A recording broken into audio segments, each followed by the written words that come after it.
Monsieur le Président, Madame la Vice-Présidente, chers collègues, nous tenons tout d'abord à saluer le travail des services et de Françoise Janson pour élaborer ce document qui est de qualité. Mais il nous est difficile de porter un jugement sur cette feuille de route car non chiffrée et peu précise. Aucune mesure proposée ne fait mention d'un montant précis de dépenses et d'un calendrier d'action.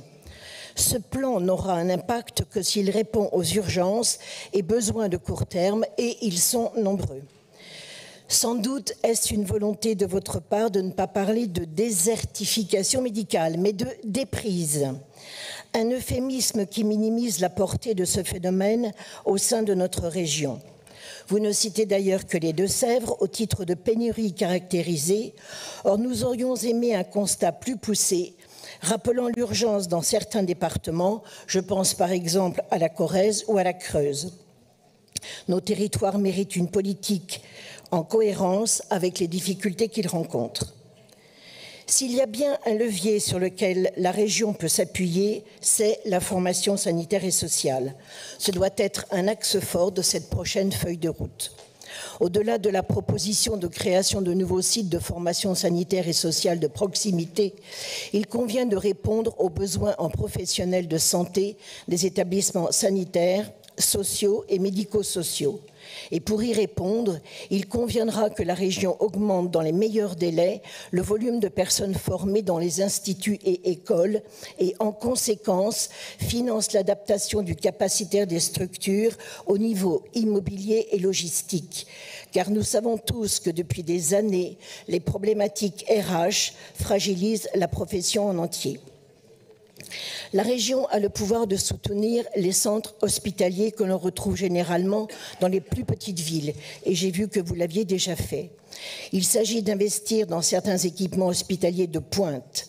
D'autres régions l'ont fait. Je pense à la région Normandie, qui, à parité avec l'État, mobilise ainsi 200 millions d'euros dans un plan régional d'investissement dans les établissements de santé.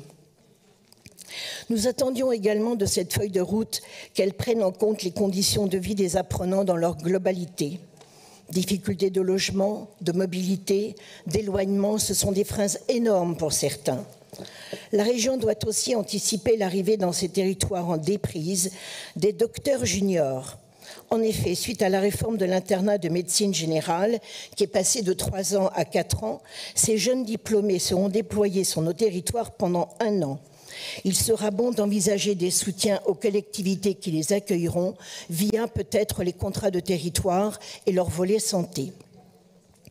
La troisième priorité tourne presque exclusivement autour de la notion d'activité physique.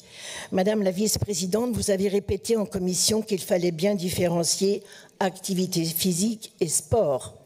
Certes, la mise en place du programme « Tu bouges, t'es bien » avec les missions locales peut être une bonne chose, mais quels en sont les retours? Et comment allez-vous chercher les jeunes isolés que vous évoquez? La région dispose de leviers incontournables, les lycées et l'enseignement supérieur. Mais bouger ne va pas résoudre tous les problèmes que connaissent nos ados, nos jeunes et les jeunes adultes.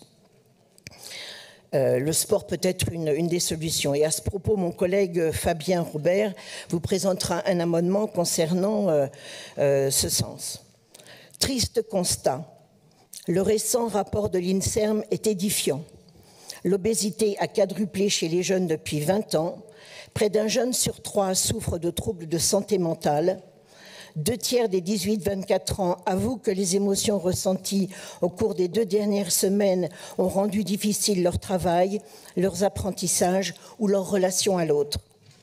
Selon l'Observatoire régional de la santé en Nouvelle-Aquitaine, chez les jeunes, adolescents ou jeunes adultes, apparaissent comme prioritaires des actions à conduire sur les thématiques des addictions et de la santé mentale. Les jeunes de Nouvelle-Aquitaine présentent un profil de surconsommation comparativement à la France métropolitaine, quelle que soit la substance étudiée. En outre, le taux d'hospitalisation lié à une tentative de suicide est de 19 pour 10 000 jeunes de 12 à 18 ans. Il est de 16 pour la France.